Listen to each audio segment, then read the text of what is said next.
Please don't leave me alone tonight. My boss whispered those words to me at 2 a.m. in a Snowstorm trailer, while she was still holding the document that could destroy everything her father built. I had just walked half a mile through a blizzard to save her company.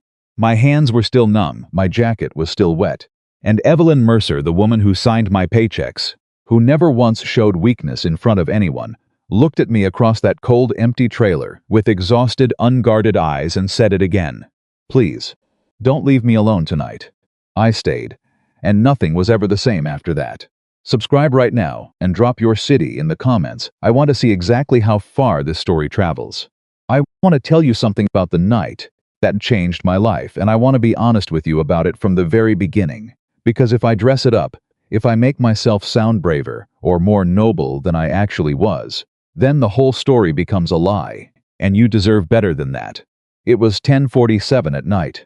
I know the exact time because I had just looked at my phone for the third time in 20 minutes, willing it to stop ringing, willing the world to leave me alone for one evening. I had eaten a cold sandwich over the kitchen sink, I had taken off my work boots, and I had made a very firm personal commitment to not moving from my couch until morning. Then Evelyn called. Now I need to explain something about Evelyn Mercer before I go any further, because understanding her changes everything about what happened that night. Evelyn did not call people, she sent emails.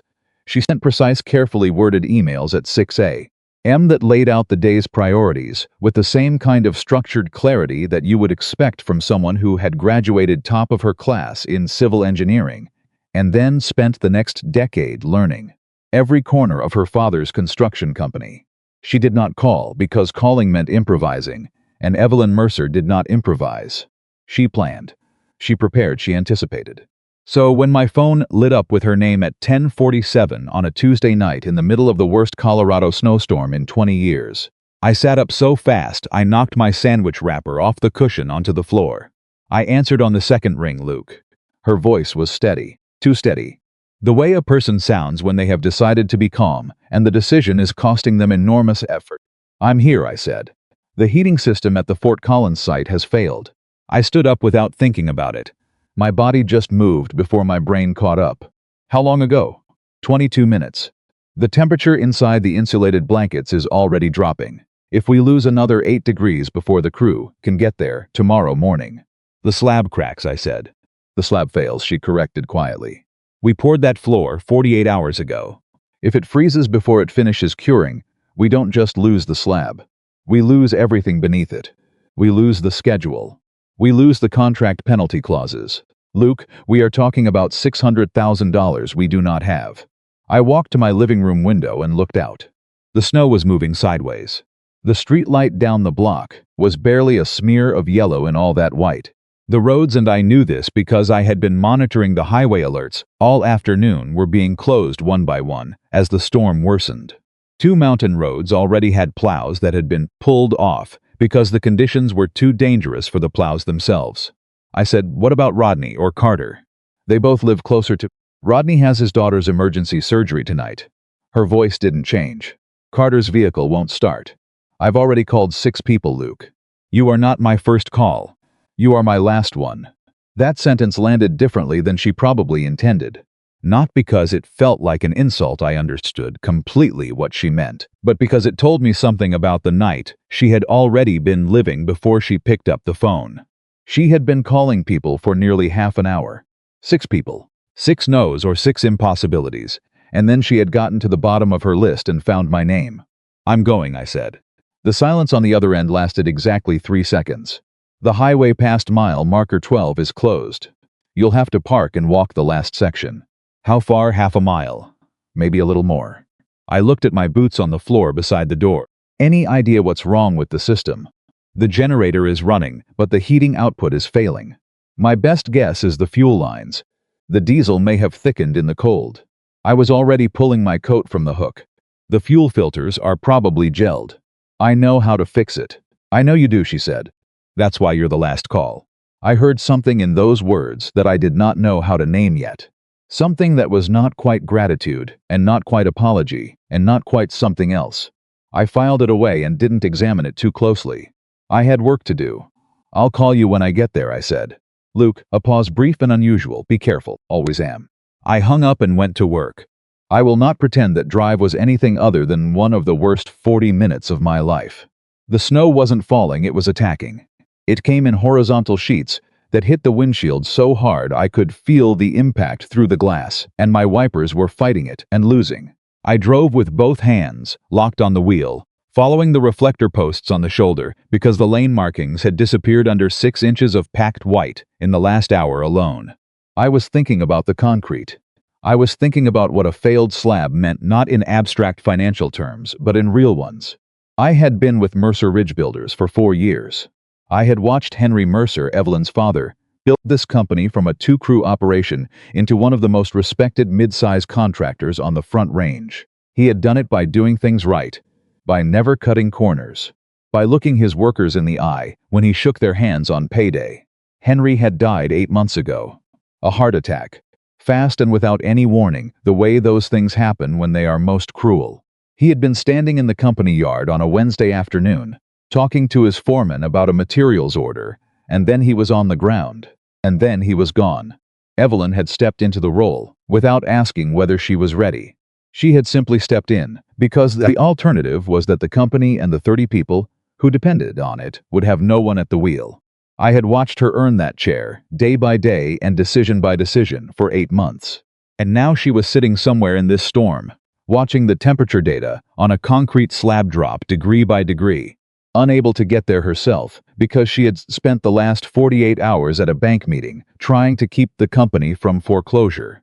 I got to mile marker 12, and the road barricade was exactly where she said it would be.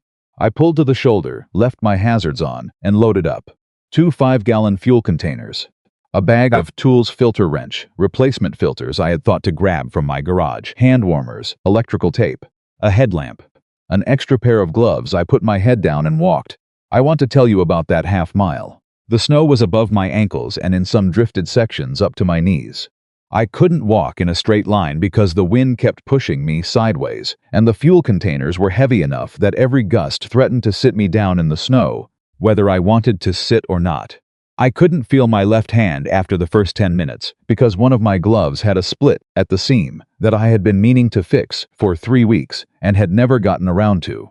I kept moving because stopping was not an option. Halfway across that field, I stopped thinking about the slab. I stopped thinking about the company. I started thinking about Henry Mercer, which surprised me, because I hadn't expected him to show up in my head right then. But here is the thing about Henry that you need to understand. 4 years ago, when I came to Mercer Ridge with my hat in my hand, and a resume that had failed business owner written between every line of it, Henry had sat across from me at that scratched wooden desk and read every page of my application. And then he had put it down and looked at me and said, "Tell me what happened." Not in a cruel way. Not in a way that said he was looking for a reason to say no. In a way that said he was actually asking. That he actually wanted to know. I told him the truth. I had started my own small construction firm at 32, and I had run it for 3 years. And then a project had gone badly wrong. A combination of a difficult client and my own stubborn refusal to admit I was in over my head, and the business had failed. I had lost money. I had lost contracts. I had lost the confidence of people who had trusted me, and I had spent 6 months being very quietly ashamed of myself before I started looking for work again. Henry had listened to all of it, without a single interruption. And when I finished, he had nodded once, slowly said, "The man who's never failed at something has never tried anything worth doing. You'll start Monday." That was Henry Mercer. And the company I was walking through a blizzard to save was the company he had given me a second chance inside of. The least I could do was walk a half mile in the snow. I kept going. When I finally reached the site, I moved directly to the generator housing. My headlamp cut through the dark, and I could see right away that my guess had been right. The fuel had thickened in the cold diesel, does that when the temperature drops far enough, turns almost to wax, stops flowing properly. The filters were gelled solid. I pulled the first filter, and it came out in a clump. The second was worse. My hands were shaking not from nerves, from cold. And working with a filter wrench when you can't properly feel your fingers is an exercise in patience and profanity. I said things out loud that I am not going to repeat here. I said them to the generator mostly. Generators can take it. I got the filters replaced. I poured the fresh fuel into the system, cracked the lines to bleed the air, and hit the start switch. The generator coughed once, went silent. I stood there in the dark and the snow and counted to 5 very slowly in my head. "Come on," I said, not loud, almost like a request. I hit the switch again. The generator caught, sputtered, and then, thank God, settled into its rhythm. I heard the heating elements come to life beneath the insulated concrete blankets. I checked my thermometer. The temperature under the blankets was holding at 39 degrees. Cold, but not fatal. Not yet. I had gotten there in time. I stood in the snow for a moment with my hands on my knees, just breathing, just letting the relief settle through my chest. Then I straightened up and walked toward the job trailer. The light inside was on. That stopped me for just a second. I had assumed Evelyn would be at the main office, 20 minutes away in better weather, an hour away in this storm. But the light was on, and when I pulled open the trailer door and the warm air hit my face for the first time in 2 hours, Evelyn Mercer was sitting behind her father's old desk. She was wearing his coat. I need to describe that coat to you because it matters. Henry's canvas field coat was about 3 sizes too big for Evelyn. She was wearing it the way a child wears a parent's jacket. The shoulders hung off her, the cuffs fell over her hands, the collar stood up around her ears like a shelter she had built. She looked in that moment very young, very tired, and completely alone. "You actually made it," she said. There was no surprise in her voice. She had believed I would come. That trust sat in my chest in a complicated way. "Generators running," I said. "Replaced both fuel filters. Temperatures climbing. The slab should be fine." She exhaled slowly, not dramatically, just a long, controlled breath, the kind that a person lets out when they have been holding it for hours, and finally have permission to stop. "Thank you," she said. Simple, direct. Evelyn never overthanked people. It was one of the things I respected about her. I started peeling off my outer layer, the jacket, the soaked gloves, the snow-crusted hat, and that's when I noticed what was on the desk in front of her. A document. Thick, formal, organized into tabbed sections with colored dividers. The kind of document that has lawyers' names at the top and signature lines at the bottom. I recognized it because I had heard about it in pieces over the past 3 weeks from Joanne, our operations coordinator, who always knew everything happening inside the company before anyone else did. It was the acquisition agreement from Pike Continental Construction. I didn't say anything about it immediately. I hung my jacket on the hook near the door and turned toward the small propane heater in the corner, holding my hands near the warmth and waiting for the feeling to come back into my fingers. "Graham signed his portion," Evelyn said. I kept my hands near the heater. "When? This afternoon?" She paused. "He called me from the lawyer's office to tell me personally. He wanted me to know that the delay is now entirely my decision." I turned slowly. Evelyn was looking at the document with an expression that I had learned over 4 years to recognize. It was the expression she wore when she was weighing something very heavy and refusing to let anyone see how much it weighed. "Have you read the full terms?" I asked. 3 times. And she looked up at me. "And it would eliminate our debt entirely. No more bank conversations. No more extensions. No more Friday mornings wondering whether payroll will clear." She stopped. "They want to retain 1 crew. The best performing one by their metrics. 14 people. There are 41 people on payroll," I said. 27 families, she said. She said it the way her father would have said it, not as a statistic, as a weight. "They approached me 6 weeks ago," I said. Pike did. Her eyes moved to my face. "They offered me a superintendent position. More money. A company truck. Control of whichever crew they retained." Something changed in her expression. Not anger, not yet. Something more careful than anger. "And you said?" I told them no before they finished explaining the offer. I looked at her steadily. "I want you to know that. I should have told you the moment it happened, and I didn't, and that was wrong. But I want you to know what my answer was." She was quiet for a moment. "Then why didn't you tell me?" I thought about lying. I thought about giving her the practical answer that I didn't want to create additional pressure, that I was waiting for the right moment, that the offer hadn't seemed relevant once I'd declined. All of those things were partially true, but they weren't the real reason, because telling you would have meant explaining why I turned it down, I said. And I wasn't ready to have that conversation. She held my gaze for a long few seconds. I held hers. The heater crackled between us. Outside, the storm was doing everything it could.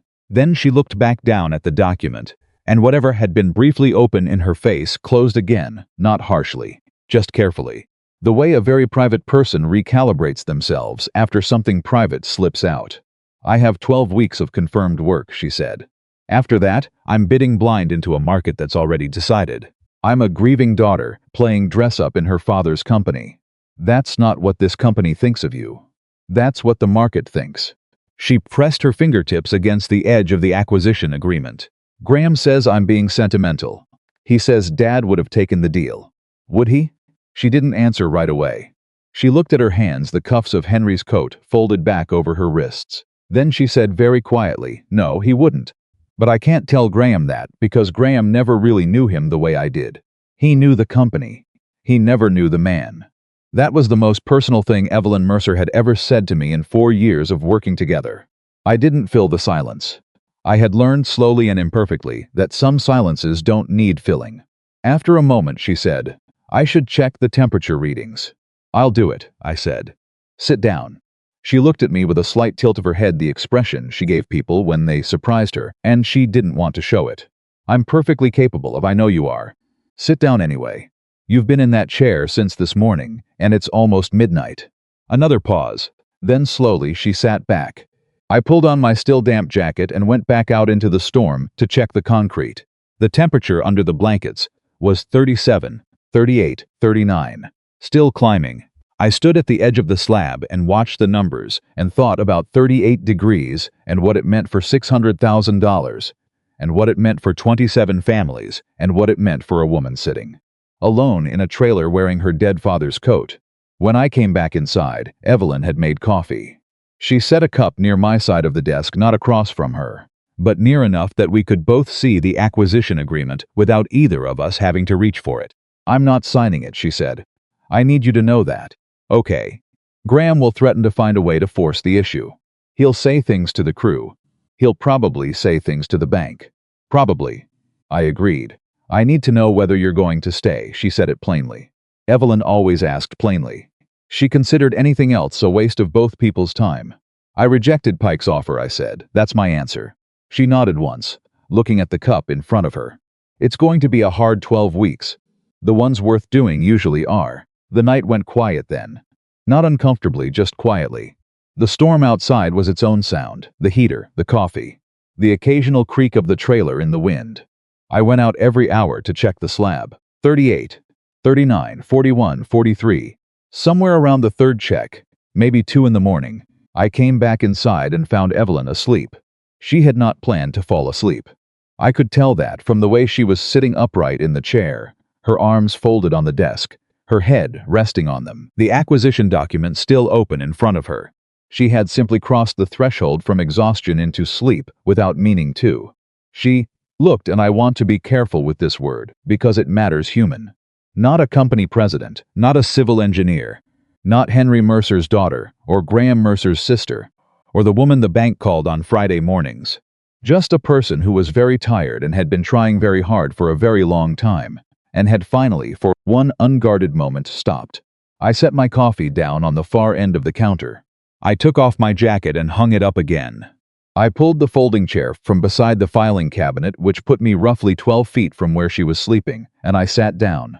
I told myself it was so I could hear the generator if it changed rhythm.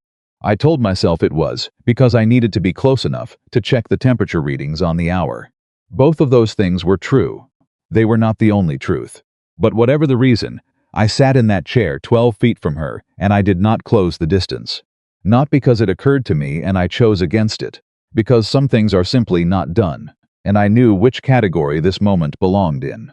She was grieving, she was exhausted.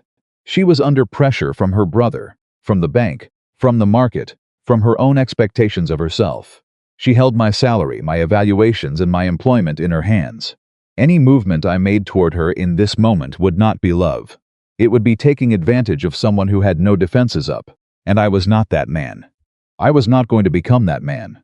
So I sat in my chair and I checked the concrete every hour, and I watched the temperature numbers climb 43, 45, 47, and I let her sleep. And I thought about Henry Mercer saying, "The man who's never failed at something has never tried anything worth doing." I thought about the way Evelyn's had said, "Dad would have taken the deal," and then answered her own question with, "No, he wouldn't." I thought about 27 families. I thought about what 12 hard weeks might look like, and whether I was the right person to stand beside someone through them, and what standing beside someone actually means when you do it properly, not as a decision maker, not as a rescuer, not as a man with a plan, just as a person who shows up and stays. At 4 a.m., the temperature under the slab reached 51 degrees. The concrete was going to be fine. The concrete was going to be exactly what it was supposed to be, solid and strong and fully cured, the foundation of a rehabilitation center that would serve this community for years. Outside, the storm was beginning to soften. Not stop, but soften. The snow was falling more vertically. The wind was making decisions about dying down. Evelyn woke up at 4:18. She lifted her head from her arms, looked at the window, and then looked at me, and for a moment, just a moment, her expression was completely unguarded. No president's composure, no engineer's precision, just a person waking up somewhere they hadn't expected to fall asleep, realizing they were not alone. Then the professional mask came back. Not harshly, just inevitably. "The slab," she asked. 51 degrees and climbing, I said. "You slept about 2 hours." She sat up straight and rubbed the back of her neck with one hand. "You should have woken me. You needed the sleep more than I needed the company." She looked at me for a moment. Then she looked at the acquisition agreement, still open on the desk in front of her. She closed it, straightened the edges, and slid it to the side. "The sun will be up in about 2 hours, she said. "Yeah, the main road should be passable by 7. "Probably." She looked at me again, held the look a beat longer than strictly necessary. Then she said quietly and without any drama at all, "Thank you for staying." "Of course," I said. And that was it. That was the whole of it.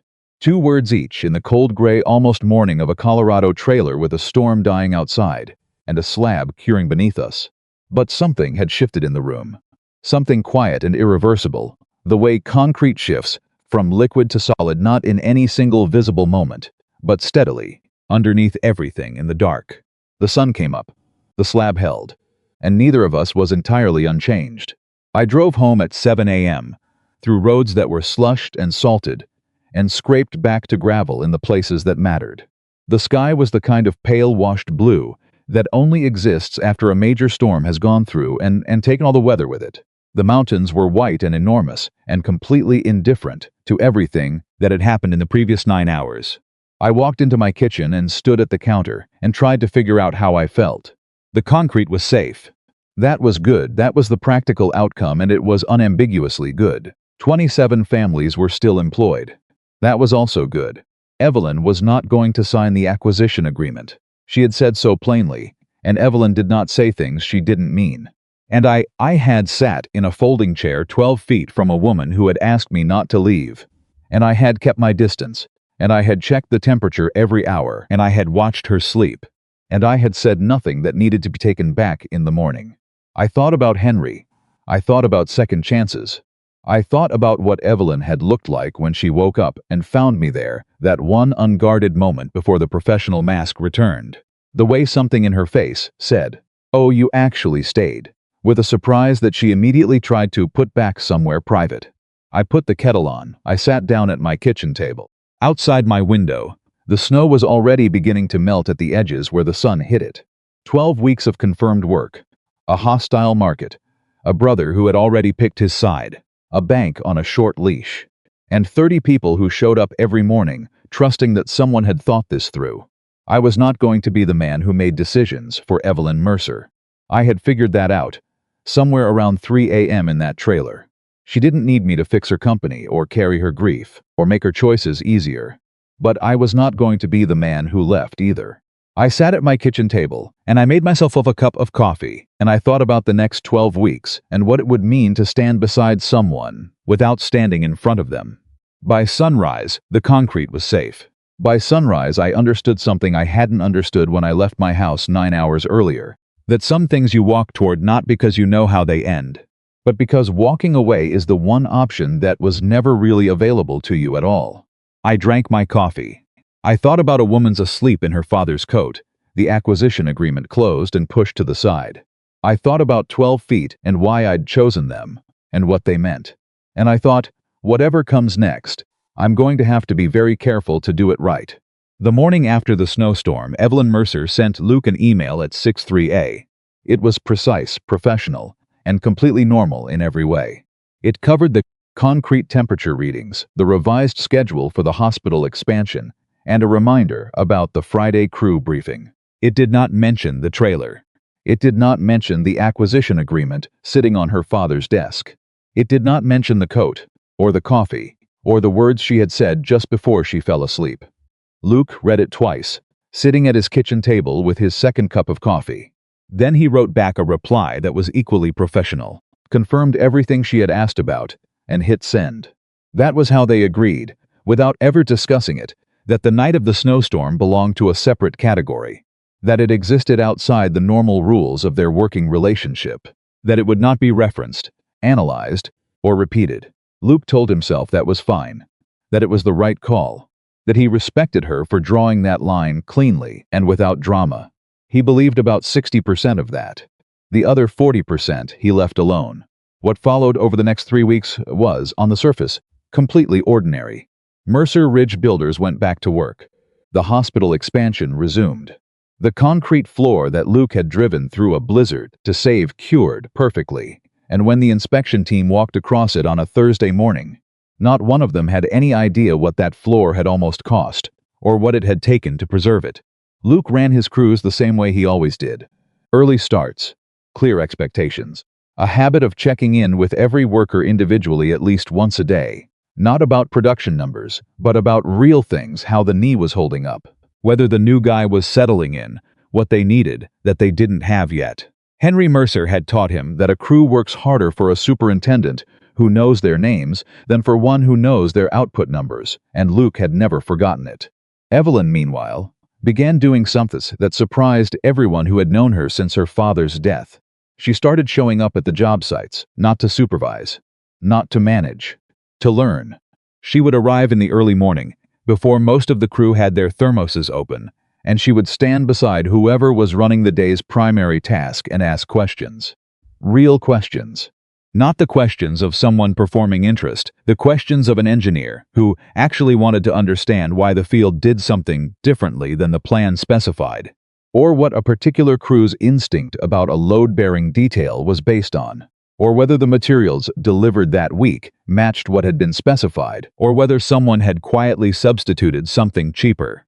Luke watched this happen over the course of 2 weeks and said nothing about it. He didn't want to draw attention to it in case the attention made her self-conscious. But he watched.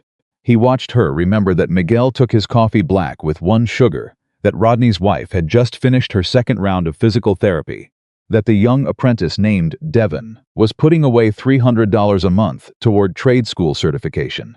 He watched her absorb all of this, not like a manager building a database of useful information, but like a person who genuinely cared and was paying attention because caring required attention. And something that had already been shifting in his chest shifted a little further. Then came the bid meeting for the mountain fire station, and everything changed. It was held at the county planning office on a Wednesday morning, and when Luke and Evelyn walked in together, there were already 4 other contractors in the room, all men. All older than either of them, all carrying the easy authority of people who had been getting called first in this market for a long time. The moment they walked through the door, 2 of the men moved toward Luke. "Barrett," said Don Halsey, who ran the largest competing firm on the Front Range. He extended his hand. "Good to see you still in the game. Rough few months for Mercer Ridge, I imagine." Luke shook the hand. "We're fine." Halsey looked past Luke to Evelyn, with a smile that was friendly on the surface and something else entirely underneath it. "Ms. Mercer, you need anything explained before we get started? Some of the structural specifications in Section 4 can get a little technical." The room went very still. Luke felt his jaw tighten. He started to say something he didn't know what, exactly, but something, and then stopped, because Evelyn had already begun speaking. "Thank you, Don." Her voice was pleasant and completely level. "I did notice something in Section 4. Actually, on page 31, the county has speaks a foundation depth of 42 inches for the apparatus bay, but the soil survey on page 67 shows an active frost depth of 46 inches at that elevation. That's going to cause heave problems in the first winter. I've drafted a corrective note if the county's engineer would like to see it." The room stayed still for a different reason now. Don Halsey blinked. That's a significant discrepancy. It is, Evelyn agreed. It would have added about 3 weeks to the remediation schedule after the first freeze. I thought it was worth catching early. She sat down, opened her folder, and began reviewing her own bid documents as though nothing had happened. Luke sat down beside her. He kept his expression neutral. Underneath the neutral expression, he was feeling something that took him a moment to identify because it was so clean and uncomplicated. Pride. Simple, uncomplicated pride in a person who had just demonstrated without theatrics, without anger, without needing to humiliate anyone exactly who she was and what she was capable of. They won the fire station bid. Not because of the discrepancy catch, though, that didn't hurt, but because Evelyn's numbers were correct, her timeline was realistic, and her crew-to-project ratio showed she understood the specific demands of remote mountain construction in ways that the larger firms, with their standardized bids, consistently underestimated. On the drive back to the office, she didn't mention Halsey. She talked about the project. She talked about which crew would be the right fit for the elevation and the access challenges. She talked about materials delivery in winter conditions. Luke drove and listened and offered his thoughts when she asked for them. He did not say, "You were incredible in there," even though he thought it approximately every 45 seconds. He saved it for later. He told Joanne instead, in the break room, because Joanne had known Evelyn since they were both 23 years old and working for Henry, and Luke trusted Joanne with things he didn't trust to open air. "She's been earning that room for 8 months, Joanne said, refilling her coffee without looking at him. The only person who didn't know she'd already earned it was the room. Halsey looked like someone had rearranged his furniture. Good. Joanne's voice was short and satisfied now. Are you going to keep pretending you don't have feelings for her? Or are we going to have an actual conversation about it? Luke said. Luke. Joanne set her coffee cup down and looked at him directly, with the expression of a woman who had been watching people try to hide obvious things for 40 years and had completely run out of patience for it. I have been in this building for 11 years. I have watched you come in at 6 every morning for 4 of them. I have seen you look at Evelyn Mercer exactly the way Henry used to look at the flyer station blueprints when he thought no one was watching, like it was something you were trying very hard not to want too much. Luke said nothing. Joanne picked her coffee back up. I'm not telling you to do anything about it. I'm just telling you to stop acting like the rest of us don't have eyes. She walked out of the break room, and Luke stood there alone for a moment, and then went back to work. That was the pattern of those 3 weeks: the bid, the fire station, the mornings at the job site, coffee appearing on his clipboard without him asking for it, dry gloves appearing in his truck. His original pair had finally given up completely when he was certain he hadn't put them there. Small things. The kind of small things that people do when they are paying attention to someone and want to take care of them without making a production of it. Luke did his own version of the same things. He made sure her truck had fresh wiper fluid before the next cold snap. He rearranged the crew schedule so that the most complex pour of the hospital expansion happened on a day when the forecast was clear, because he knew she was planning to be on site and didn't want her dealing with weather complications on top of everything else. He said nothing about any of it. They communicated without using the words that would have changed everything. And then came the rainy evening in the 3rd week, when Evelyn said something she hadn't meant to say, and Luke did something he should not have done. It was a Thursday. The crew had cleared out at 4:30, and Luke had stayed late to review materials invoices against delivery records, the kind of administrative work that accumulated invisibly until it became an emergency. He was at his desk in the corner of the main office when Evelyn appeared in the doorway and said she was going to order food if he wanted any. He said yes without looking up from the invoices. She ordered. The food arrived. They sat at the large table in the conference room not across from each other, both at the same corner, because the table was covered with bid documents on the other end, and 8 takeout containers of something warm while the rain hit the windows in the particular sideways way that Colorado rain has in October, like it's personally offended by the concept of gravity. Evelyn ate half her food and then set down her fork. She was quiet for a moment, in a way that was different from her usual quiet. Her usual quiet was contained, purposeful, going somewhere specific. This quiet was different. It was the quiet of someone who had been holding something for a long time and had finally gotten too tired to keep carrying it alone. I'm exhausted, she said. I know, Luke said. Not the regular kind. She looked at the table. The kind where you wake up in the morning and you already feel like you've been running for 6 hours before you've had your first cup of coffee. The kind where you look at the calendar and the calendar looks back at you like a threat. Evelyn, I used to love this job, she said. Not the administrative part, not the bank conversations, not the gram situations. I mean the actual job. I used to love driving to a site in the morning and seeing something that didn't exist the day before. I used to love watching the crew problem solve. I used to love the math of it, the way materials and labor and time and weather all had to balance. I loved it. She paused. I can't remember the last time I loved it. Luke said nothing. He was listening. Sometimes I think about what it would be like to just step away, take an engineering position somewhere. No payroll, no bank calls, no gram. Just show up. Go home. She looked up at him. Is that terrible? No, he said. That's honest. She nodded once slowly. My father never let himself want that. Or if he did, he never said so. He used to say that the company was bigger than what he wanted. That what he wanted was irrelevant. That's a hard way to live. It's the Mercer way, she said. And something in her voice when she said it, not bitterness exactly, more like a very old tiredness, broke his heart a little. And then Luke Barrett made his mistake. He heard her. He heard every word. And then, because he was who he was, because problem solving was the language he defaulted to when he cared about something and felt helpless, he opened his mouth and said, if you want options, there are options. You could sell the equipment yard. The value on that property has gone up significantly in the last 18 months.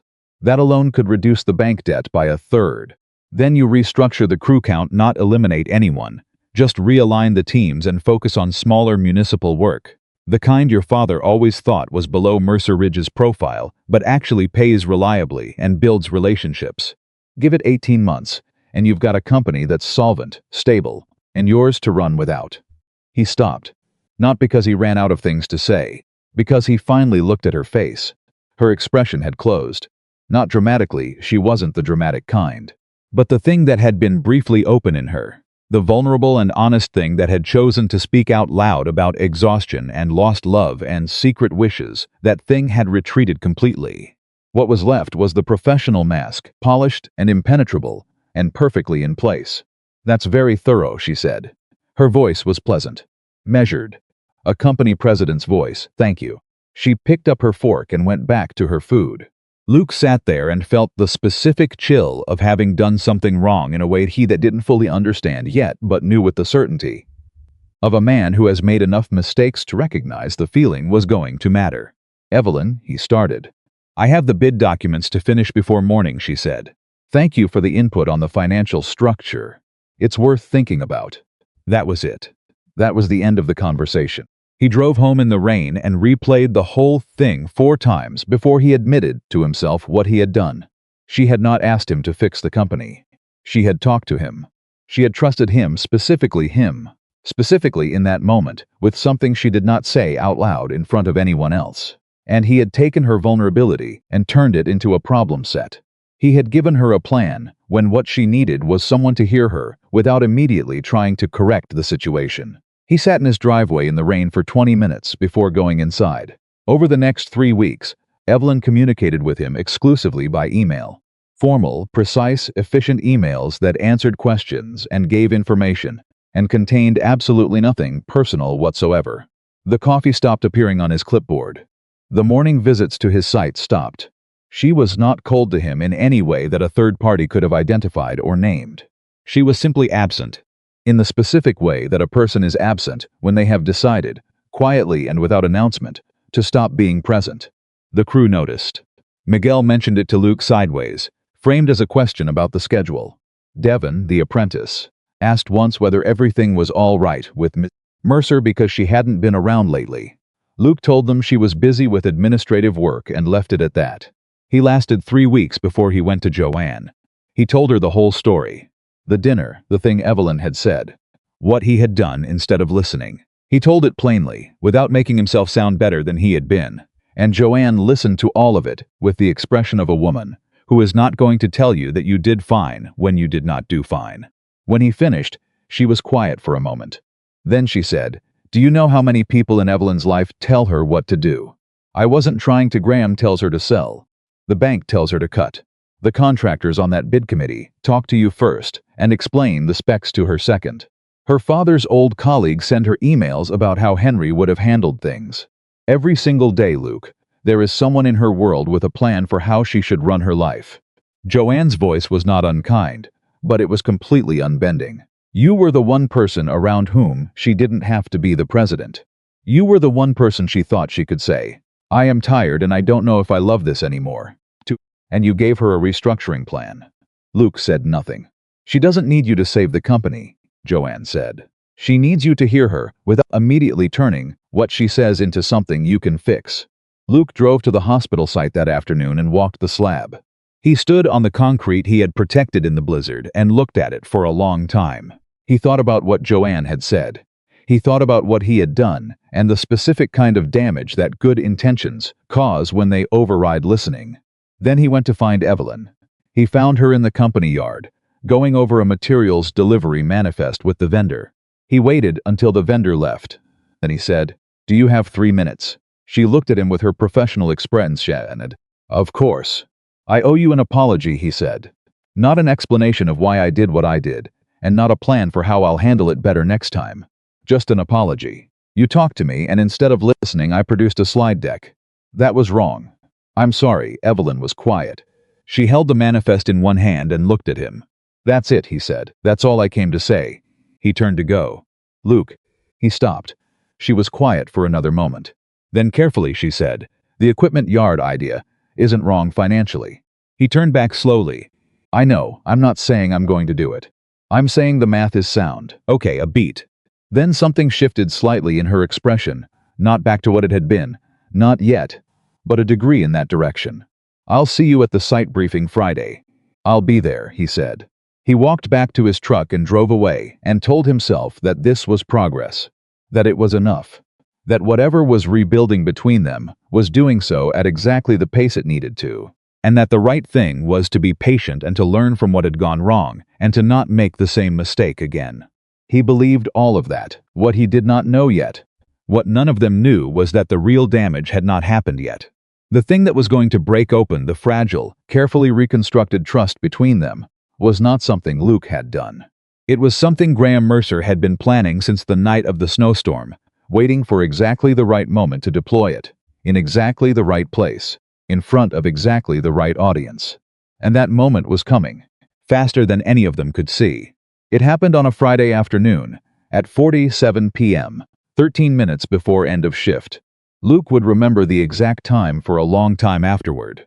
The way you remember the precise moment when something breaks, not because the moment itself is remarkable, but because everything that comes after it is divided into before and after, and the dividing line is that specific minute on that specific clock. He was in the company yard going over next week's delivery schedule with Miguel when he heard the vehicles. 2 of them. A black SUV and a silver company truck with Pike Continental's logo on the door. They pulled into the yard slowly, deliberately, the way vehicles move when the people inside them have calculated the entrance in advance. Miguel looked up. Luke looked up. Graham Mercer stepped out of the SUV first. He was wearing a jacket that was too clean for a job site and carrying a folder that was too thin to contain anything truly important, but thick enough to look official. Behind him came Warren Pike, himself, mid-50s, silver-haired, the kind of man who had learned to look at every space he entered as something that either belonged to him already or was about to. Luke's first thought was entirely practical. Most of the crew was still on site. End of shift meant everyone was wrapping up, cleaning tools, putting equipment away, moving toward their trucks. 22 people within earshot. Graham had timed this exactly. His second thought was, Evelyn doesn't know they're here. He pulled out his phone to text her, but Graham was already talking. Afternoon, everybody. Graham's voice carried across the yard with practiced ease. He had the particular confidence of a man who had never been uncertain about whether a room wanted to hear him. Sorry to catch you at end of shift. Warren and I just needed a few minutes of your time. Miguel looked at Luke. Luke gave the smallest possible shake of his head. Stay still. Wait. My sister, Graham continued, has made it very clear that she intends to keep Mercer Ridge running independently. And I want you all to know that I respect that decision. He paused just long enough to make it clear that he did not respect that decision at all. But I think you deserve to understand what that decision costs you personally. Because you're the ones who are going to feel it. Not Evelyn. You. Luke moved. He started walking toward Graham at a steady pace. Not running, not aggressive, but with the specific energy of a man who intends to arrive and be heard. Graham, his voice was flat and clear. This isn't the place. Graham turned toward him with a smile.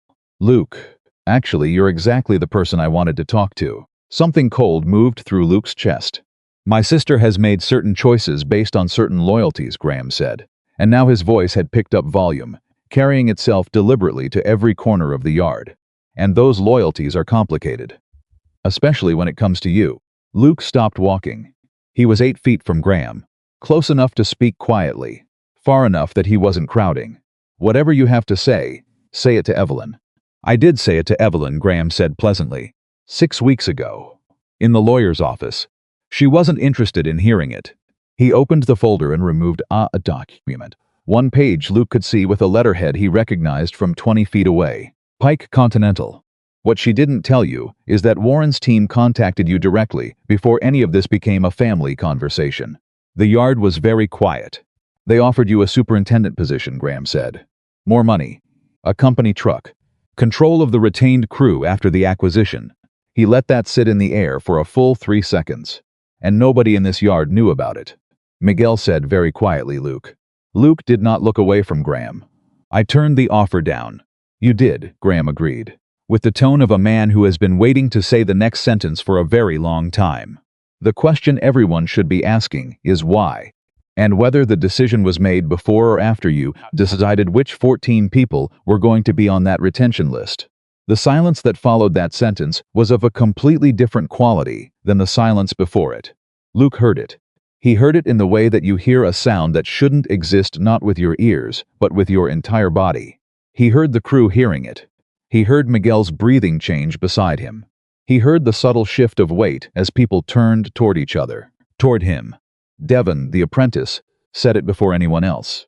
He was 19 years old, and he said it the way 19-year-olds say things straight out, without the diplomatic padding that older people learn to wrap around uncomfortable questions.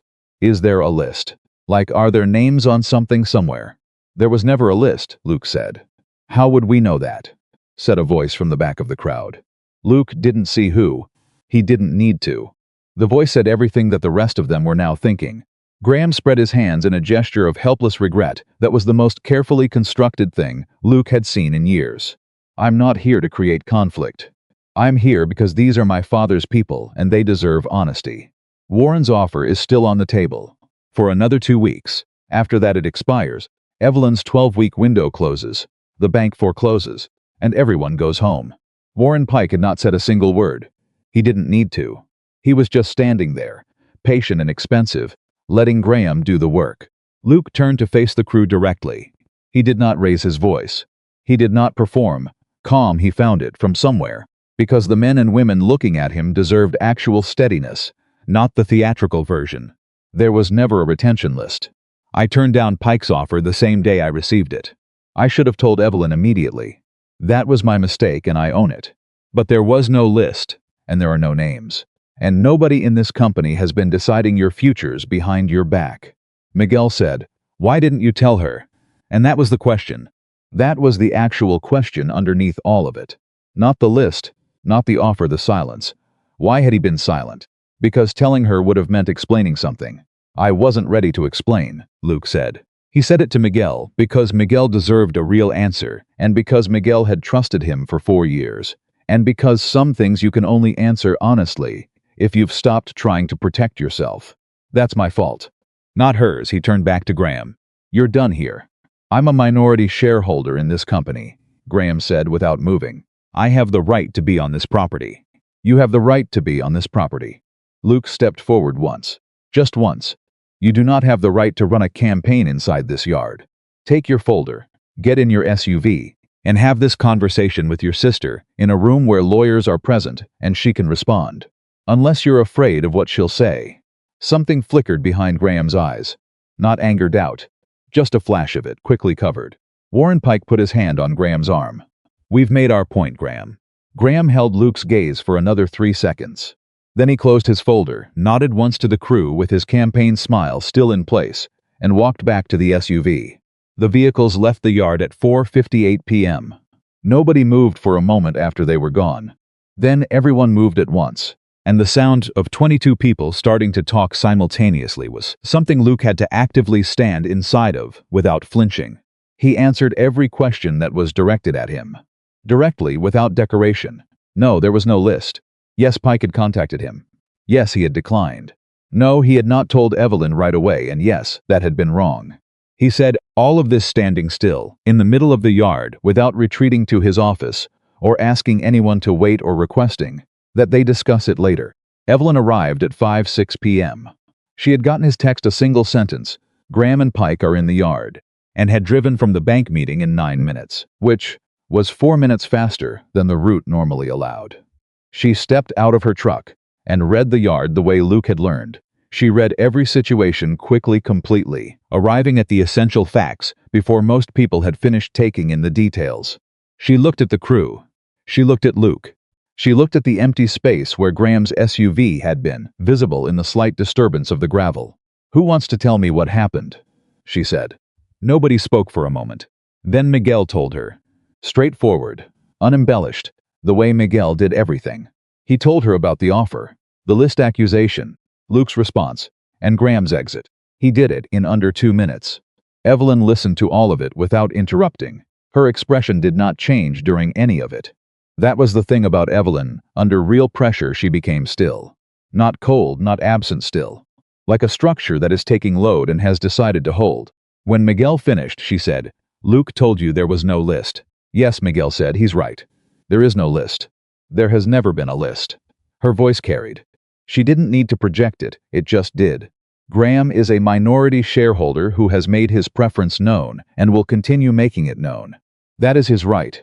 What is not his right is to come into this yard and create uncertainty for people who have work to do and families to get home to. She paused. "Anyone who has questions for me directly, you can come to my office tomorrow morning between 7 and 9. I'll answer everything I can answer."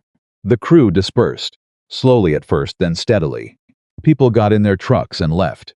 Miguel gave Luke a look on his way out that contained approximately 7 different things and said none of them out loud. Then it was just Luke and Evelyn in the yard. She didn't look at him right away. She looked at the gate where the vehicles had exited. Then she said, quietly enough that it was only for him, "Tell me about the offer." He told her all of it.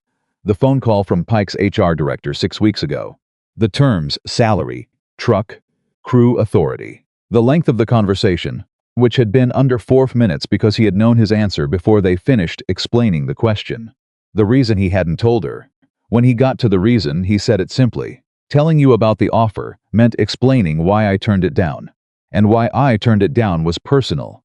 And I didn't know how to say it in a way that wasn't going to make your life more complicated." "What's the personal reason?" Her voice was level. Luke looked at her directly. "Leaving Mercer Ridge would have meant building a life without seeing you every day. That was the calculation." It took less than a minute. The yard was very quiet. Evelyn held his gaze. Something moved through her expression, not surprise, exactly, more like someone hearing a thing confirmed that they had been refusing to believe was real. "You should have told me," she said. "I know, not the feelings part. The offer. You should have told me about the offer." "I know," he said again. She looked away. One hand went to the roof of her truck and rested there. "I can't respond to the other thing right now. You understand that." "I do. I'm still your employer. The circumstances haven't changed." "I know that too." She was quiet for a long moment. Then she said, "I'm going to deal with Graham. I have a meeting with the company attorney on Monday. Don't take any calls from Pike's people in the meantime."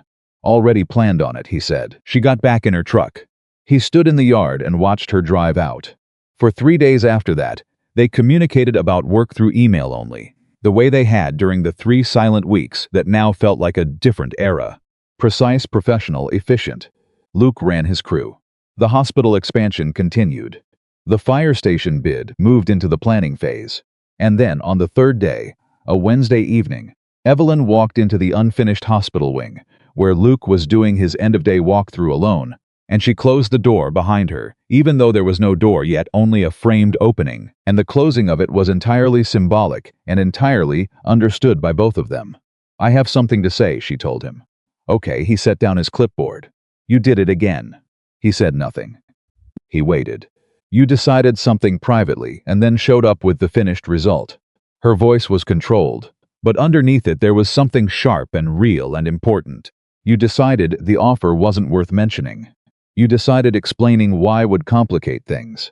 You decided that protecting me from one more difficult variable was more important than telling me the truth." She stopped. "And then last week, after Graham's performance in the yard, I watched you stand in front of my crew and take responsibility, real responsibility, not the performative kind for the omission. And that was right. That was exactly right. But it doesn't fix the pattern, Luke." "I know," he said. "Do you?" "Because I've been thinking about it for 3 days. And I think the problem isn't dishonesty. I think the problem is that you make decisions for people you care about before they get a chance to make them for themselves. You do it because you're trying to protect them. And it looks like love from the outside. But it's also control." The word landed. He felt it land. "I've been doing the hard parts alone since my father died," she said. "I don't need you to remove them. I need you to trust that I can handle them."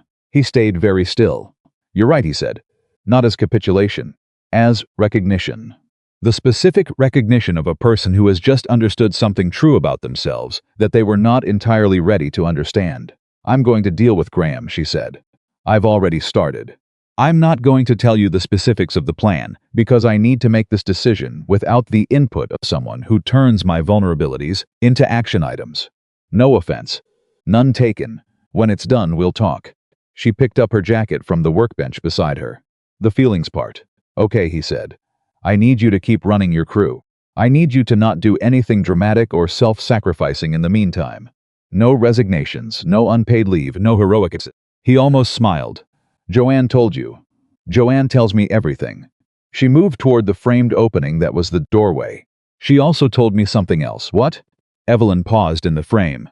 "She said you've been making the same face at me for 18 months that Henry used to make at the fire station blueprints."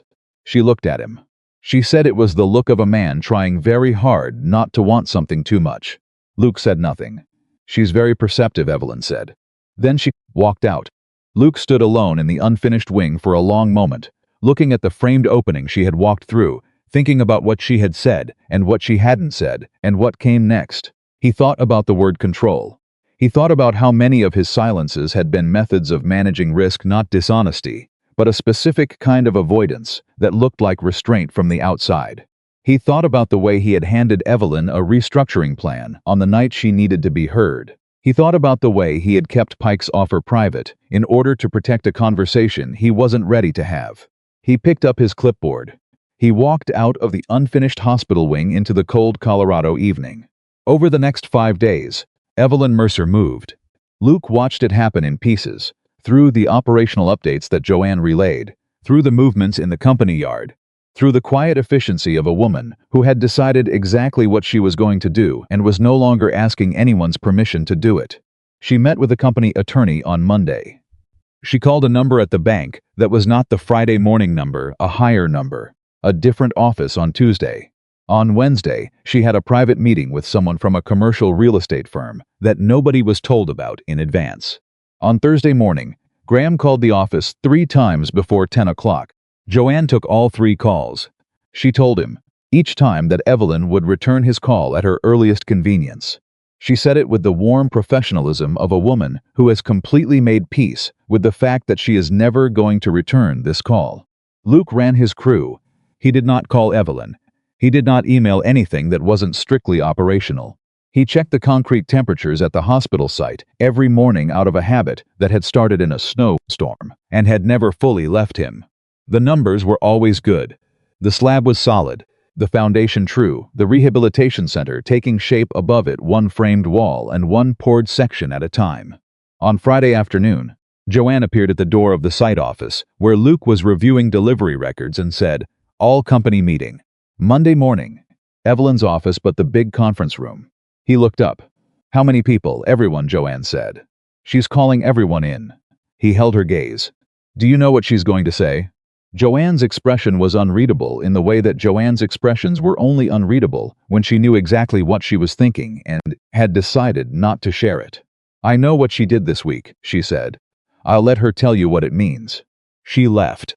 Luke sat for a long time after that in the site office, with the delivery records open in front of him, and nothing resembling work happening behind his eyes. He thought about what Evelyn had said in the unfinished hospital wing, about decisions made privately, about the hard parts, about trust. He thought about a woman asleep in her father's coat with the acquisition agreement pushed to the side, and about 12 feet of deliberate distance, and about what it means to stay without being asked to stay. He thought about how the concrete had cured in the dark, invisible and slow, becoming something that would hold weight for decades, not because anyone watched it happen, but because the right conditions had been maintained through the most dangerous hours.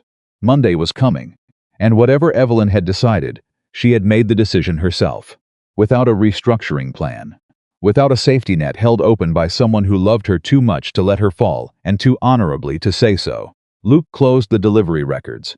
He picked up his keys. He drove home through the Colorado evening, telling himself to be patient, to trust the process, to let things move at the speed they needed to move. He was only partially successful. But he showed up on Monday morning at 7:45, 15 minutes early, and he sat in the back row of the conference room, and he waited the way he had learned, slowly and imperfectly, and at some cost was the only thing worth doing. He waited, and the room filled up around him. And Evelyn walked in at exactly 8 o'clock, without a folder and without a plan in her hands. And she stood at the front of the room and looked at every single person there before she said a word. And what she said next was going to change everything.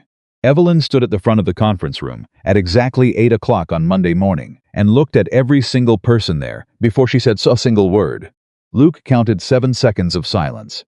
He knew because he watched the second hand on the clock mounted above the whiteboard, and he watched it move, and Evelyn, hold the room without speaking the way very few people can hold a room, not through authority, not through intimidation, but through the specific gravity of someone who has made a difficult decision and is completely at peace with it. Then she said, "Mercer Ridge Builders is not for sale." She let that land. She gave it the full weight it deserved. I want to be direct with you about what that means, because you have earned directness.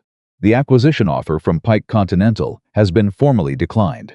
In writing filed with our attorney this morning. She paused. Graham's minority share has been purchased at fair market value. He is no longer a stakeholder in this company. That process was completed Friday afternoon. The room made a sound, not loud collective. The particular sound of 28 people exhaling simultaneously after holding their breath for longer than they realized. Luke sat very still in the back row. Miguel, 3 seats to his left, said quietly under his breath. She bought him out. She bought him out, Luke confirmed just as quietly. Where did she get the? Miguel stopped. Because they both understood at the same moment where the money had come from. And Miguel looked at Luke with an expression that said he understood what that meant and what it had cost. Evelyn was still talking. The equipment yard on Route 9, my father's original yard, where most of you have worked at some point, has been sold to a commercial developer. The proceeds went directly to reducing our bank debt and funding the buyout of Graham's share. She stopped. One breath. I know what that yard means. I know what it meant to my father. I know what it means to some of you who spent years working out of it. The room was completely silent. I would rather sell his gravel, she said, than abandon his people. Nobody moved for a moment. Then Devon, the 19-year-old apprentice in the third row who never calculated what he was supposed to say before saying it, started clapping. It was slightly early, and slightly too loud and completely genuine, and within 4 seconds everyone in the room had joined him. Luke did not clap immediately. He was too busy looking at Evelyn's face during those 4 seconds, watching her stand at the front of the room receiving something she had not asked for and did not perform for, and watching her let it in. Not graciously, not theatrically, just letting it reach her in the small visible way that real things reach real people. Then he clapped too. She raised one hand, slightly quiet down, not acknowledgement, and the room settled. We are moving operations to the rented industrial bays on Frontier Road. It's less space. It's less symbolic. It is, however, structurally sound and significantly cheaper to maintain. We will be bidding primarily on municipal and mid-range commercial projects going forward. Some of those projects are smaller than what we've historically targeted. Some of them are work my father considered below our profile. She looked around the room. My father was wrong about that. Reliable work with good relationships is not beneath anyone's dignity. A pause. Then she said, there is no retention list. There has never been a retention list. Every crew position in this company is secure. Wages remain unchanged. If anyone in this room has a question that I haven't answered, my office door is open this week. All week. You don't need an appointment. She picked up the folder from the table, the single folder she had brought in with her, which turned out to be the only prop she needed, and said, "Get to work. We have a hospital to finish." The room stood up. People moved. There were conversations and handshakes, and at least one moment near the coffee station, where Miguel said something to Devon that made the kid laugh louder than the room required, and nobody minded. Luke stood up from the back row and waited. He was patient about it. He had learned to be patient. When the room had mostly cleared, Evelyn caught his eye across the remaining space and gave him a look that said, "Stay." He stayed. When they were alone, she closed the conference room door. She set the folder on the table. She looked at him with the expression she reserved for things that were going to be said plainly without warm-up. "I need to make a structural change," she said. He waited. "You currently report directly to me. Your evaluations, your compensation, your job security, all of that runs through my office. That arrangement has to change." Something moved in Luke's chest that he didn't immediately name. "Joanne is being promoted to operations director, effective immediately," Evelyn continued. "Full authority over field operations, crew management, and superintendent oversight. That means you report to Joanne. Your performance reviews go through Joanne. Your pay decisions go through Joanne." She held his gaze steadily. "I am recording the reason in the company minutes honestly.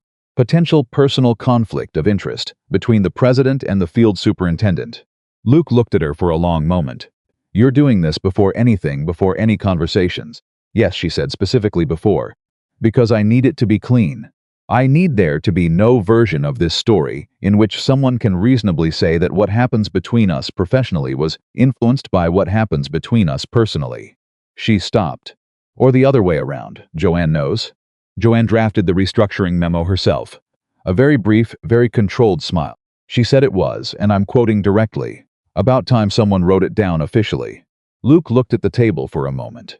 He was trying to organize what he was feeling, which was complicated, because it included gratitude and relief and something else, something that had been living in his chest for 18 months, in a very small, very locked room beginning to move toward a door that was now quietly and officially unlocked. "This is what you've been doing all week," he said. "Part of it," she said. "The attorney, the bank, the real estate firm, the buyout. The restructuring memo was Thursday afternoon." She tilted her head slightly. "You didn't ask. You told me not to do anything dramatic or self-sacrificing," he said. "I interpreted that as including not hovering." "Good interpretation." He looked at her. "What you said in the hospital wing about decisions made privately, about the hard parts." "I meant it," she said. "I know you meant it. I've been thinking about it every day since." He stopped. "You were right. Not just about the offer. About the pattern. About the dinner. About all of it." He stopped again. This was harder to say than he had expected. Not because it wasn't true, but because it was entirely true. And entirely true things have a weight that partial truths don't carry. "I've spent a long time thinking that protecting people from hard things was the same as caring for them. It isn't. It's a different thing. It took me longer than it should have to understand that." Evelyn was quiet for a moment. Then she said, "Did you mean what you said in the yard? About leaving, meaning building a life without seeing me every day?" "Every word," he said. "That was a 4-year calculation," she said. "Less than a minute to make," he said. 4 years to understand why." She looked at him for a long moment. Something in her expression was doing something that he had only seen a handful of times, moving through careful and controlled, and arriving somewhere unguarded. "I need to show you something," she said. She led him down the hallway to her office, Henry's office, which had been her office for 8 months, which was slowly becoming something that belonged to her rather than to his memory. She went to the filing cabinet beside the window and opened the bottom drawer and lifted out a file. She handed it to him. He opened it. It was a formal document. 2 pages. His name appeared in the second paragraph. He read it through once, then went back to the beginning and read it again. It was the operational restructuring memo, as she had described. His new reporting line to Joanne. The compensation authority transfer.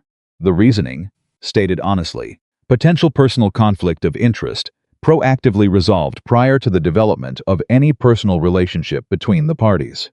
Prior to the development. He looked up from the document. It's already filed, she said, with the attorney. Dated Friday. She was watching him with the careful steadiness of a woman who had built something very precisely and was now waiting to find out whether the foundation was as solid as she believed. You have no promotion to gain from your answer, no job to protect, no evaluation coming up that I have any authority over. She paused. The professional problem between us is resolved. I did it myself. Without your help, I noticed, he said quietly. I need you to say it, she said. The thing you wouldn't say before. Not because you owe it to me, not because the circumstances forced it, but because you want to. She looked at him directly, with the same energy she had brought to every hard thing she had done in the last 8 months, clear-eyed and steady and completely unafraid of what the answer might be. Say it now. When it cost you nothing except the truth. Luke Barrett had spent 18 months being careful. He had been careful in a snowstorm trailer, and careful in a company yard, and careful in an unfinished hospital wing. He had been careful because Evelyn Mercer deserved someone who was careful, who thought about power and circumstance and what it means to say a true thing at the wrong moment. But the moment was right now, and the distance was finally officially, correctly zero. I turned down Pike's offer, he said, because accepting it would have meant building a life where I didn't see you. And I knew in under a minute that was not a life I wanted. I've known for 18 months that what I feel for you is not something that happens in ordinary circumstances. It's the kind of thing you build without meaning to. Out of mornings at job sites and coffee on clipboards and 12 feet of distance in a snowstorm trailer, and the look on your face when you correct a structural error in front of a room of men who thought you needed help with the specifications. He stopped. Then simply, I love you. I've loved you for a long time. And I should have found a way to say it that didn't put you in an impossible position. And I didn't. And I'm sorry for that. The room was very quiet. Evelyn looked at him for 3 full seconds without speaking. Then she crossed the 6 feet between them, took his face in both hands, and kissed him. It was not a gentle, tentative, the beginning kiss. It was the kiss of 2 people who had been waiting an unreasonable amount of time, and had both agreed, without discussing it, that waiting was finished. It lasted long enough that when they separated, Luke had to remind himself where he was. The equipment yard, he said, when he could say anything. Evelyn, that was your father's. I know what it was, she said. Her hands were still on either side of his face. I also know what he valued more than property. She looked at him. He would have sold it himself. He just never had to. Luke put his hands over hers. I'm sorry, I wasn't the one to think of it. I know. There was something in her eyes that was both sad and entirely resolved. That's the point. He understood. That was the point exactly. She had made the decision, her company, her father's legacy, reshaped by her own hands into something that could survive the future without being imprisoned by the past. He was not the architect of that. He was just the person who had loved her enough to stay out of the way while she built it. That, he was beginning to understand, might have been the most important thing he ever did. Joanne was at her desk when Luke walked through the main office 40 minutes later. She looked up at him over her reading glasses with the expression of a woman who has been waiting for a specific piece of information and has calculated that 40 minutes is a perfectly reasonable interval. Well, she said. You drafted the restructuring memo yourself, he said. Somebody had to move things along, she said, without any apology. You two were going to circle each other until the hospital expansion was complete, the fire station was built, and Devon had grandchildren. She kissed me first, he said. Because he knew Joanne would want that detail specifically. Joanne took her reading glasses off entirely and set them on the desk. Say that again. She kissed me first. Joanne sat back in her chair with the deeply satisfied expression of a woman who has been proven comprehensively right about something she has believed for a very long time. Henry would have been absolutely insufferable about this, she said. He would have told everyone he saw it coming from day one. Did he? Joanne paused. Something passed through her expression, the kind of thing that passes through a person's face when they are remembering someone they loved in a way that still costs them something to access. He told me once, about 2 months before he died, that he thought you were one of the best people he'd ever hired. Not because of your skills. Because of how you looked at his daughter when she was talking about something she cared about. She put her glasses back on. He said a man who pays that kind of attention isn't looking to go anywhere. Luke stood in the doorway and held that for a moment. Then Joanne said, "Now stop standing in my doorway. You have a hospital to finish, and I have approximately 47 things to reorganize under my new title."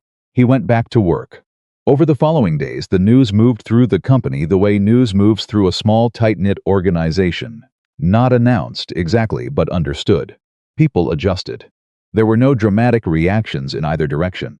Miguel said, "Took long enough," when Luke mentioned it briefly, then went back to reviewing his crew's schedule. Devon said, "That's cool," with the full extent of his 19-year-old emotional vocabulary, and then asked whether the new rented bays on Frontier Road had better break room coffee than the equipment yard had. Because the equipment yard coffee had been genuinely terrible. Luke told him the coffee situation was being evaluated. The professional boundaries held exactly as designed. Evelyn was the company president. Joanne was the operations director. Luke was the field superintendent who reported to Joanne. In the mornings, Evelyn visited sites the same way she had been visiting them for weeks, to learn, to observe, to understand the work at ground level. She and Luke spoke about projects with complete professionalism in front of the crew, because that was what the crew deserved and what the company required. After hours was a different and private matter, and it remained private. 3 weeks after the Monday morning meeting, something happened that Luke had not expected, and that moved through him more deeply than almost anything else in the preceding months. He was doing the evening walkthrough at the hospital site, the same walkthrough he had been doing for months, alone, checking temperatures and progress and the 100 small details that add up to a project, either staying on a track or quietly falling off it when he heard footsteps behind him. He turned. Evelyn was walking across the slab. She had her work jacket on and her hair pulled back and a clipboard under her arm. And she was reading something on the clipboard as she walked with the total unconscious ease of someone who has spent her whole life around construction sites and has never once been afraid of the ground beneath her. She came to stand beside him. She looked at the framed walls, the rising structure of what was becoming a rehabilitation center, the work of hundreds of hours accumulated into something real and solid and undeniably present. "Ahead of schedule," she said. 4 days, he confirmed. She nodded, made a note on the clipboard. Then she stood beside him in the particular comfortable silence of two people who have stopped needing to fill silence because they have learned to read it instead. After a moment, she said, "My father stood on this property 20 years ago. There was nothing here. He told me that one day there would be a building here that would help people, and that if we did our work correctly, we would be part of that." Luke said nothing. He listened. He had learned finally, and at some cost, how to simply listen. "I used to think honoring him meant keeping everything exactly the way he left it," she said. "The yard, the crews, the client relationships, the reputation. As if preservation was the same thing as respect." She was quiet for a moment. "It isn't. Preservation is just fear wearing a nicer coat." "What changed?" he asked. "I sold the yard," she said simply. "And the company didn't stop being his.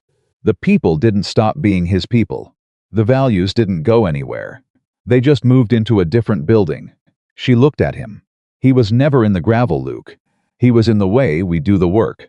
Luke looked at the rising walls of the rehabilitation center and thought about a man who had read a failed business owner's application and said, "Tell me what happened," with genuine curiosity and zero judgment. "He was right about you, you know," Luke said. She looked at him.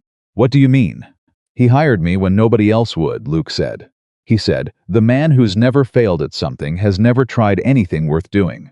He gave me a second chance before I deserved one." He paused. "He was right about people. He saw them accurately." Evelyn was quiet for a moment. "He saw you accurately," she said. "He saw you too," Luke said. "Everything you've done since he died, the bid meetings, the bank, the Monday morning meeting, Graham's buyout, he saw all of that in you before any of it happened." She looked at the clipboard. Then she set it down on the nearest workbench and turned to face him fully, in the way that she only turned to face things she had decided to take seriously. "I'm going to be honest with you about something." Okay. I was afraid, she said. After the yard sold, after Graham's share was bought, after the Monday meeting when everything was settled and the company was safe, I was afraid that what I felt for you was a product of the crisis, that it was gratitude or proximity or the specific vulnerability of losing my father and almost losing the company simultaneously. She held his gaze. I spent 2 weeks checking that, and he said, "It's not any of those things," she said. "I know what gratitude feels like. I know what proximity does to judgment.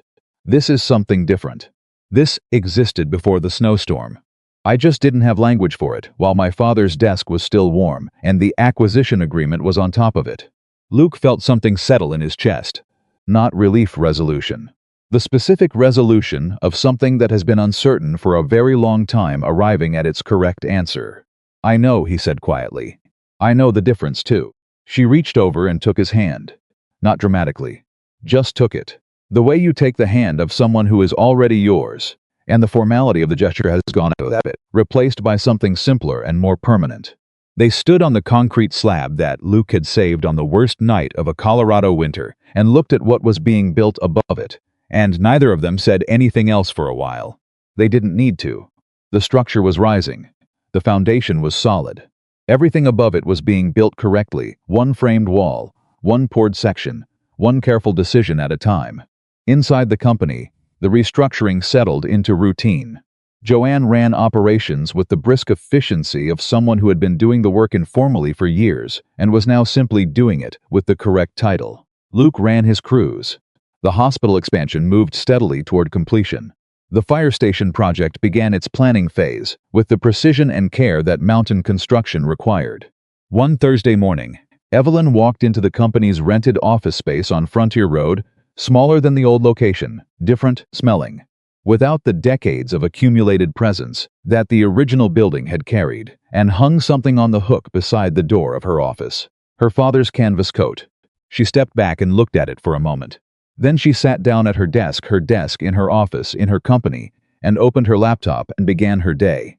Luke saw it when he came in at 6:15 for the morning briefing. The coat on the hook. He stopped in the doorway for just a moment. Joanne appeared at his elbow. She ordered herself a new one, she said quietly. Canvas.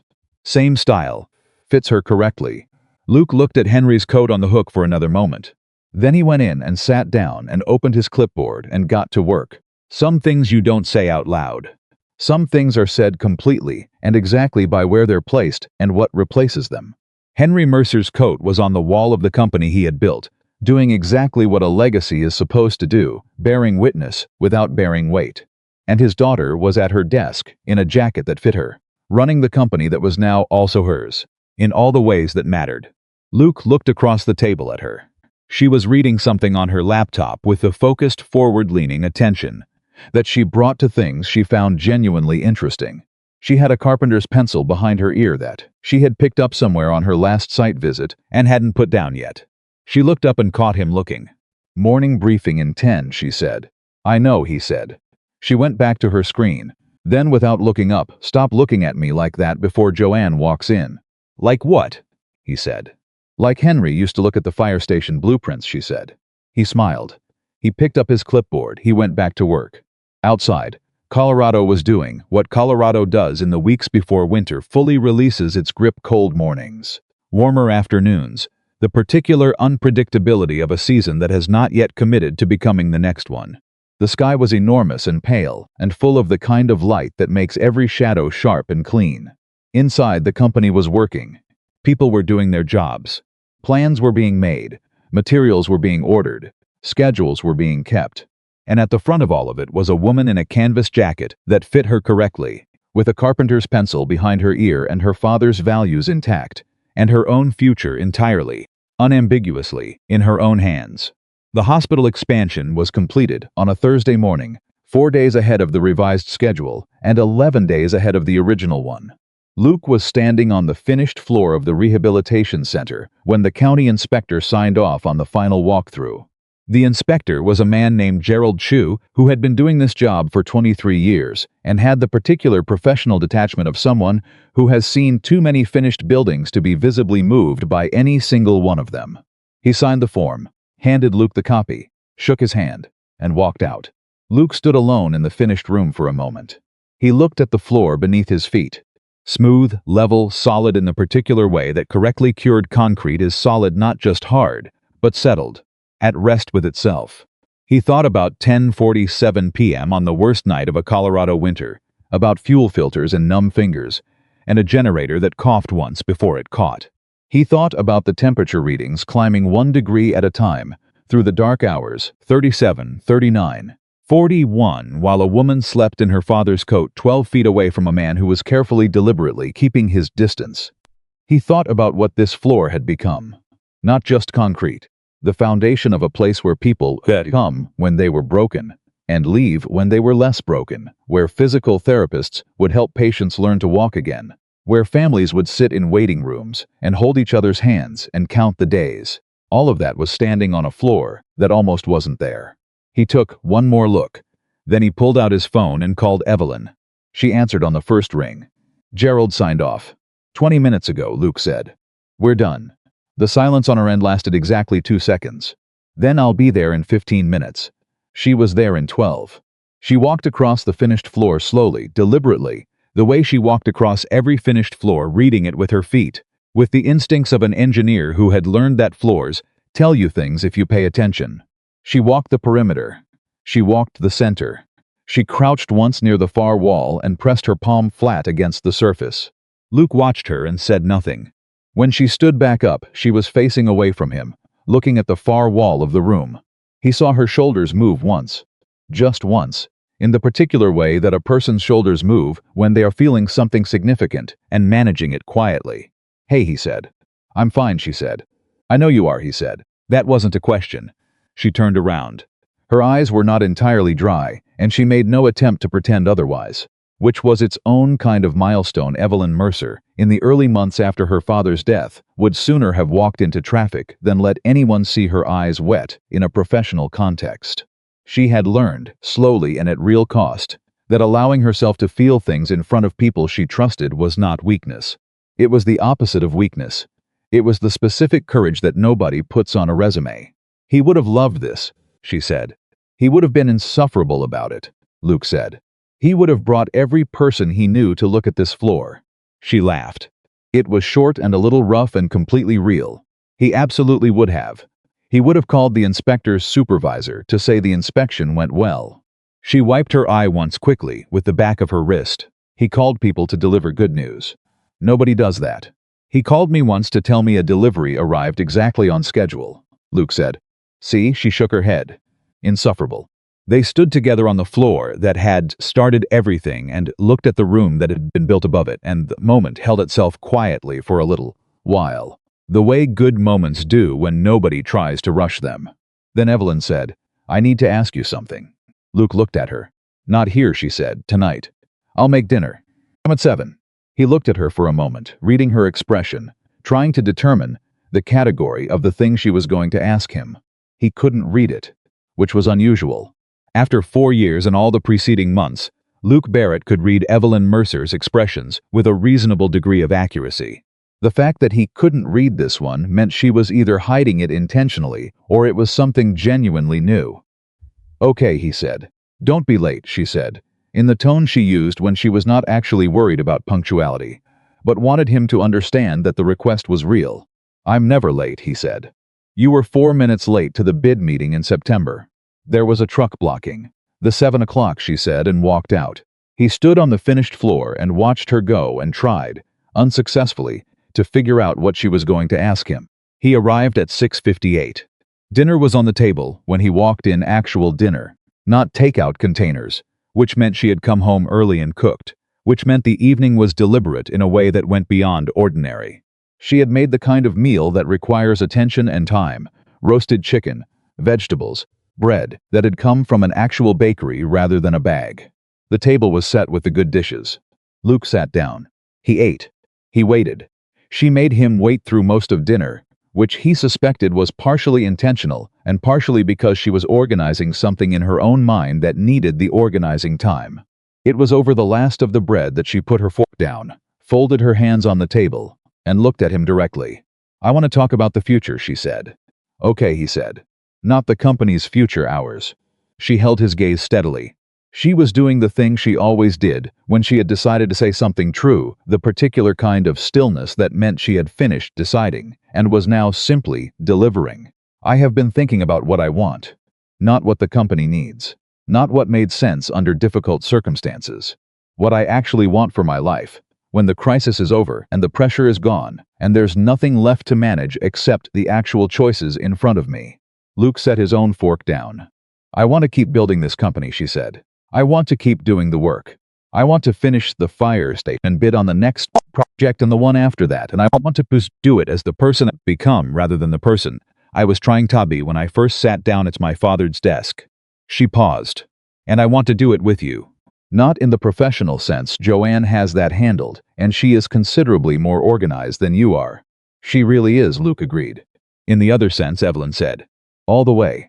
I'm not talking about what we have now. I'm talking about the rest of it. Luke looked at her across the table. At the carpenter's pencil that was true to form, behind her ear even at a dinner table with good dishes. At the steady, unafraid way she was looking back at him, a woman who had learned to make difficult decisions by first making all the smaller ones correctly. Are you asking me something specific? He said. I'm telling you something specific, she said, and then I'm asking you to take me somewhere tomorrow. Outside. Somewhere that means something to you.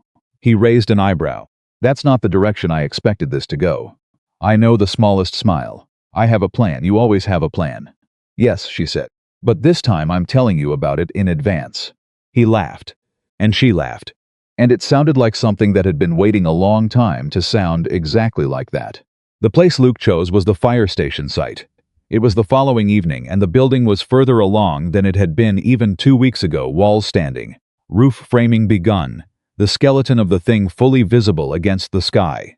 No walls yet in the sense of finished walls.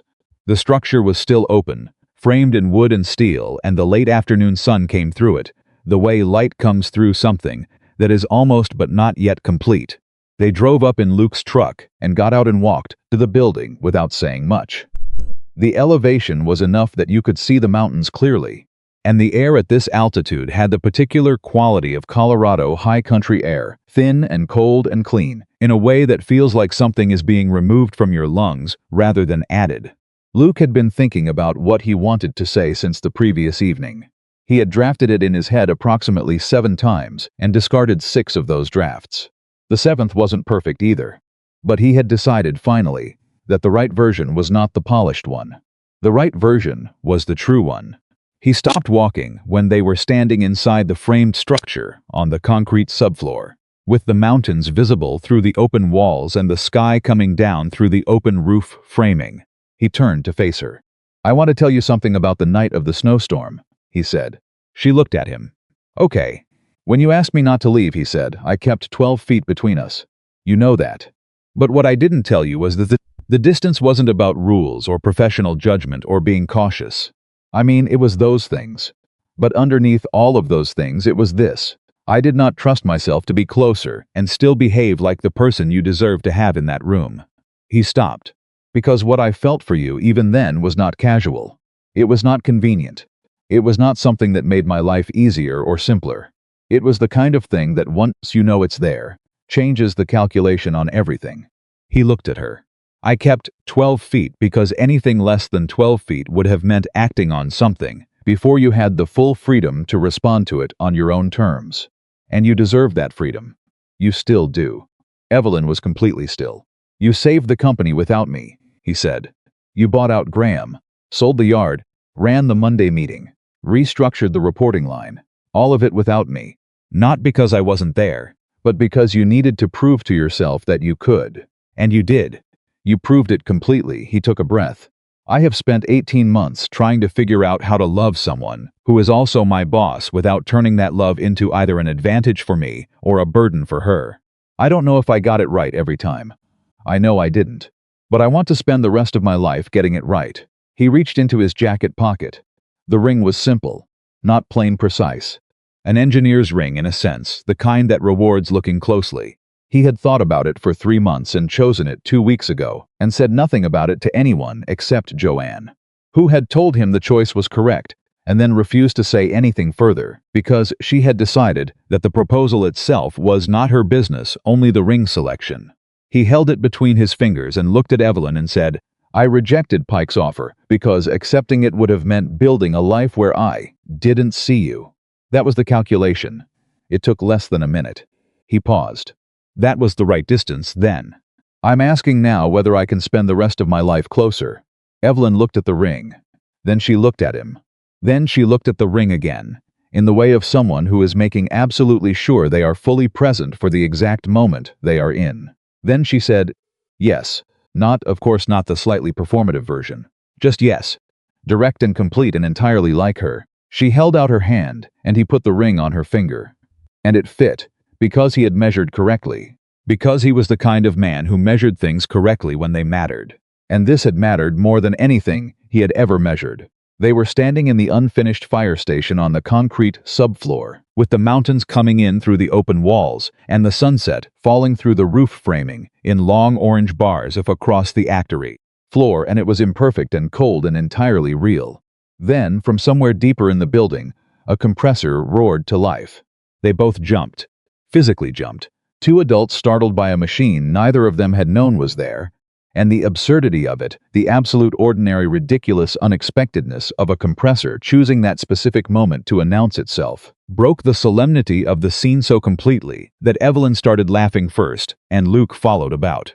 2 seconds later, and they stood in the unfinished fire station, laughing in the particular helpless way that only happens when something genuinely funny interrupts something genuinely important, and the interruption somehow makes the important thing more real rather than less.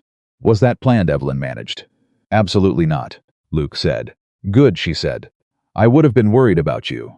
He put his arm around her, and they stood together in the frame of the building, catching their breath, and the compressor eventually quieted back down, and the mountains stayed where they were, and the ring was on her finger, and neither of them had any further business pretending that any part of the preceding 18 months had been casual. They told Joanne the next morning.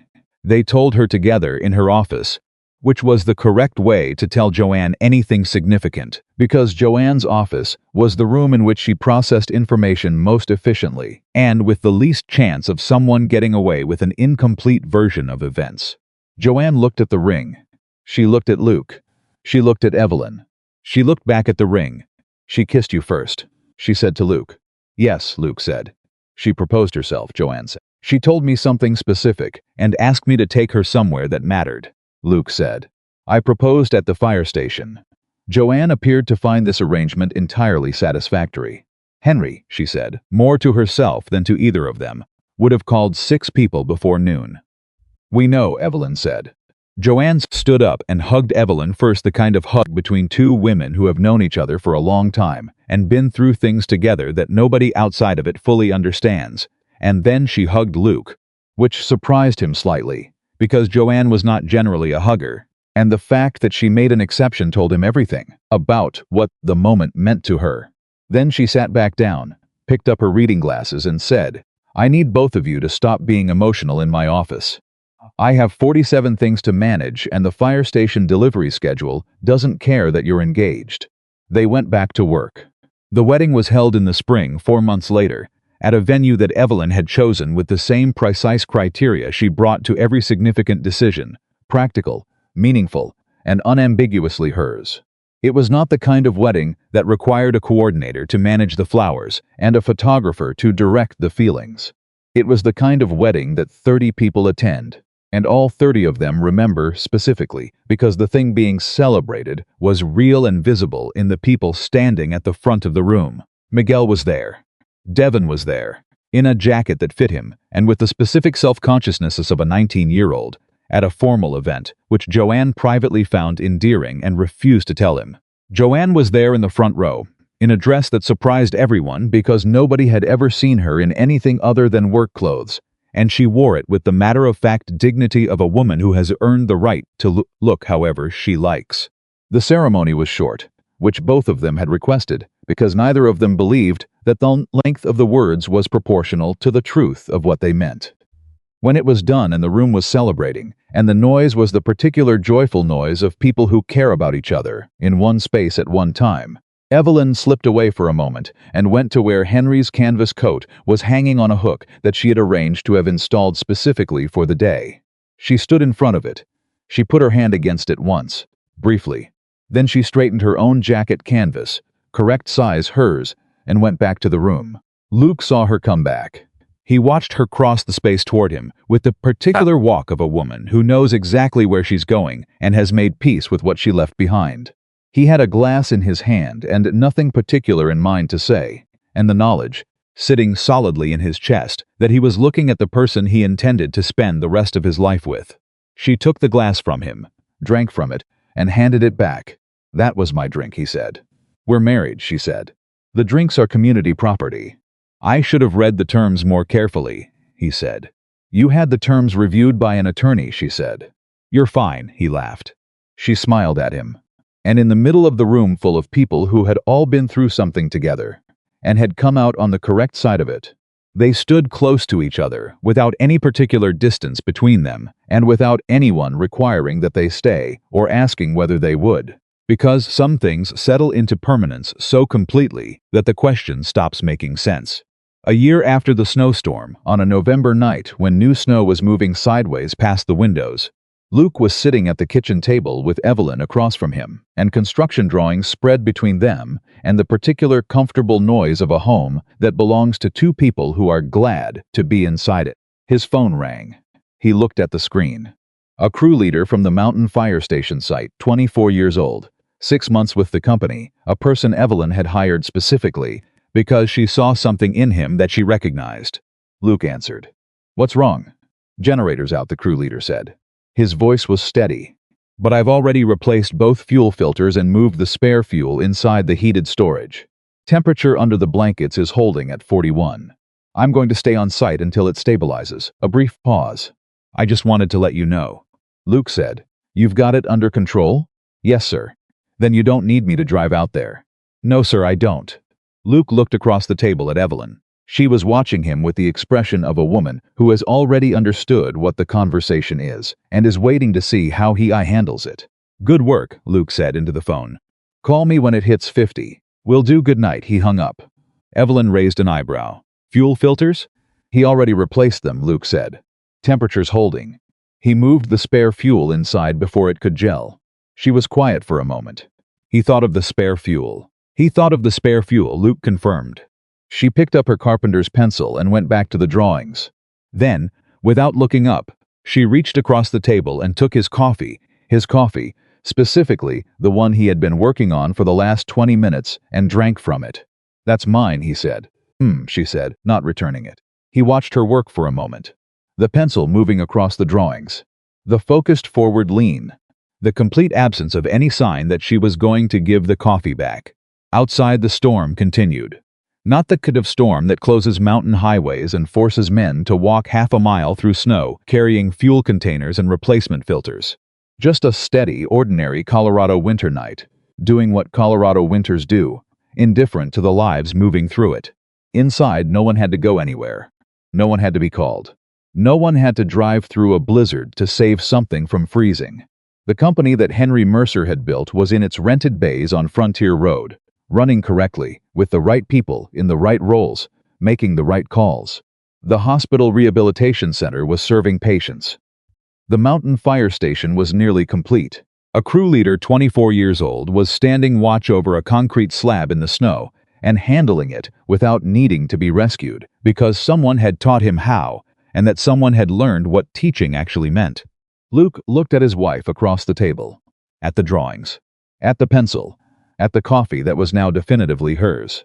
He thought about 12 feet and what they had meant. He thought about a snowstorm and a trailer and a question asked in the dark. He thought about a man who said, "Tell me what happened without judgment," and a company built on people rather than property, and a coat on a hook, and a ring measured correctly, and a compressor that had roared to life at the most important moment and made two serious people laugh at themselves.